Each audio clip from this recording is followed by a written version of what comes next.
Welcome to the Sales Influence Podcast, where we talk about finding the why in how people buy.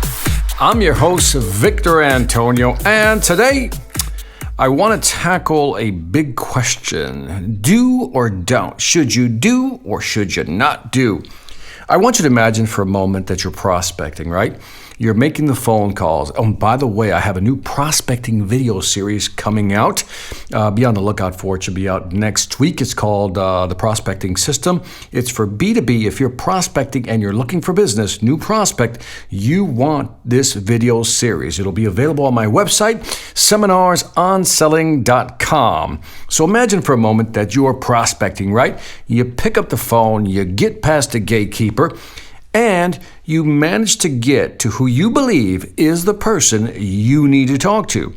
Now, here's a question. The person picks up the phone, and the first question you do, first of all, you introduce yourself, says, "Good morning, this is Victor Antonio. I understand you're the person in charge of XYZ." And then they're going to say, "Yes, I am," right? That'll be a nice qualification. And then you're going to ask this question, "By the way, is now a good time to talk?" Now, let me just stop here because there's two schools of philosophy here. Some people will say you shouldn't say that. You shouldn't ask them if they have time to talk.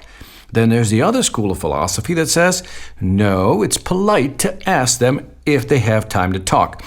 Now, again, it's one of those things where there's no empirical data to show one is better than the other. I think it comes down to philosophy, what you're comfortable with.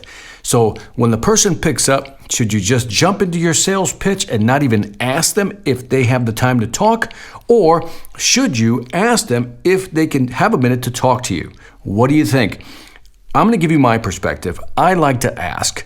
Again, I'm not saying one system is better than the other. One approach is better than the other. I hate when sales trainers do that. Do it this way because this is the right way, or do it that way because that's the right way. The reality is, it really has to feel comfortable for you. It has to be with your style, and my style is to be considerate and polite. I like to be, as I say, polite, but yet I like to nudge forward, right? I think there's a nice balance there. I don't like to be pushy and inconsiderate. I like to be nudgy, like to nudge clients and be considerate. So I would actually ask the potential buyer, client, if they have a quick minute, to talk to me. I think that's the polite thing to do. Now, you're going to get one of three responses. The first one is no. The second response is yes. And maybe the third one's going to say, yeah, make it quick, right? Get to it. So let's kind of walk through this. Let's say that, again, the person picks up, and let's say for this example, you don't know if this is the right person to talk to. You've just been forwarded by the gatekeeper to that person, or maybe you got the contact from somebody as a referral, but you still have not confirmed if this is the right person to talk to. So let's say that you ask the question, "By the way, this is Victor Antonio. Do you have a moment to talk?" And they're going to say, again, let's say they say, "No, I don't have a moment to talk." Then one of the things I'm going to suggest to you is let's not waste this opportunity. They just told me, "No, I don't have time to talk to you, Victor." Well, the one thing I want to do is reschedule the call, but one of the things I want to do also is qualify if the person I'm talking to is the right person. So let's say I said, "Do you have a minute to talk?" They say, "No, I really don't." Well, before I get off the phone, Mr. Customer, I do sales training, and I wanted to know, are you the person to speak with about sales training? Now, they're going to say yes or no. If they say yes, great. What I'm going to do is I'm going to reschedule with your secretary for us to get together on the phone, and I'd just like 5 to 10 minutes of your time. Does that sound good? Now, a reasonable person will say, yeah, fine, whatever. Yes. Now, again, if they say, "No, I have nothing to do with sales training," then I can ask the question, "Well, do you know who does? Could you forward me to the person or give me their name?" Now, this is important because I've picked up the phone, I'm prospecting, got past the gatekeeper, I contacted the person who I thought was the decision maker, and now I have to qualify them. So I'm repeating myself because I want you to get this. When you call the person up, you got to ask them, "Do you have time to talk?" They say no. You say, "I understand completely. Just one quick question. I provide sales training programs to help companies like you accelerate their sales. Are you the right person to talk to?" They're going to say yes or no. If they say yes, great, I will reschedule time with your secretary. I only want 5 or 10 minutes of your time. My name is Victor Antonio. Just want you to remember that. And again, all I'm doing is reminding him who I am. So when, again, the meeting notice comes up, he knows who I am. But if they say, no, I'm not the right person, then what we want to do is, can you guide me? Can you direct me to the right person? Or you want to say something more straightforward. Say, well, who would be the person to talk to? And they may give you a name, or they may send you back to the gatekeeper. Nonetheless, you've asked a question and you've qualified if that person is the right person or not to talk to. That's what's important about that statement. Even if they say no, you need to qualify if that's the right person. Now, let's say they do say yes. Great. If they say, yes, I'm the person to talk to, and they say, yes, I do have the time to talk to you, Victor, then you have to have your mini commercial. You say something like this. I have a program called Selling More Faster, where I work with salespeople on qualifying clients quickly so they can move on to clients who are more likely to buy than not. Does that sound interesting to you? Or you say something like that. Is that of interest to you? And again, you can play with the words there. I'm just kind of, off the top of my head, that's kind of something I would say if I was just generalizing. But I would write out the script, and mine would specifically say something like this. Let me be specific. I have a program called Selling More Faster, where I work with salespeople on qualifying clients so they can move on to clients who are more likely to buy than not. Does that sound interesting to you? Or is that something that would be of interest to you? Okay? Again, have your pitch down. And again, what you're looking for is a yes or a no. And if they say no, well, that conversation pretty much ends right there. But if they say yes, then guess what? You now found a way in. Again, you get some form of commitment when they say yes, and then now you can explain what you actually do. You highlight 3 or 4 things that you do with their sales team that could potentially help them make more money. Now, the third option is they say, again, do you have time to talk? They say, yeah, but go ahead and make it quick, Victor. Be fast. Well, again, the typical statement is, again, I have a sales training program called Selling More Faster. I help salespeople identify, qualify the right people to talk to so they can sell more effectively to people who are more likely to buy than not. Does that sound interesting to you, or is that of interest to you?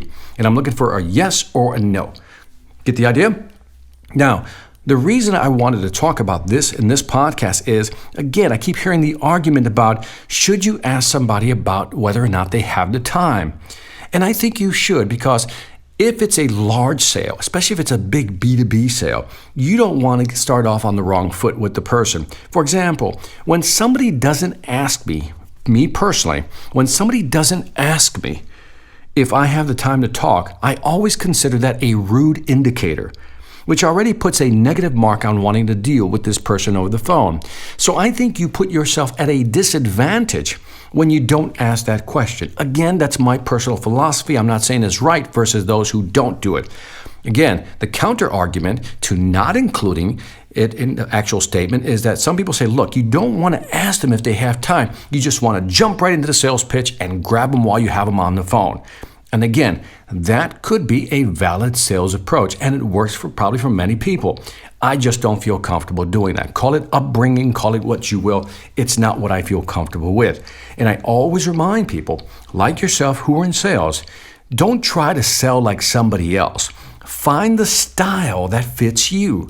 And this is a perfect example of style choice. Again, you pick a choice. Which one do you want? Both of them have advantages and disadvantages. The question is, which one fits your selling style? Should you ask if they have the time to talk, or should you just jump right into your sales pitch and basically get into it? Again, something you're going to have to decide. And again, maybe you'll try both approaches and see which one works better for you. There is no right way.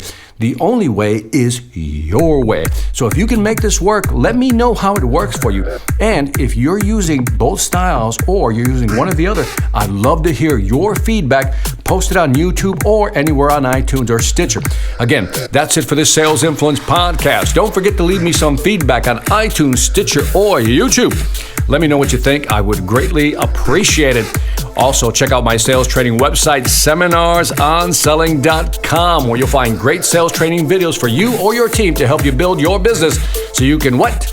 Make more money. All right. Lastly, I want to thank you for listening. This is Victor Antonio, always reminding you selling ain't hard when you know how. Take care.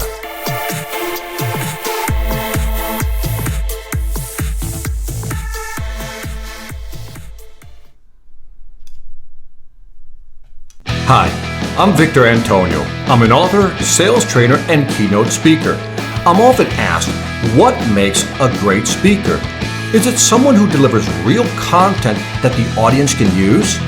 Is it someone who engages the audience so they're part of the learning experience?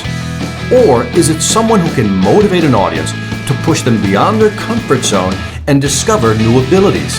The answer is yes. But the most important thing to remember is that I'm not there to look good. I'm there to make my client look good. Simply put, it's never about me, and it's always about them.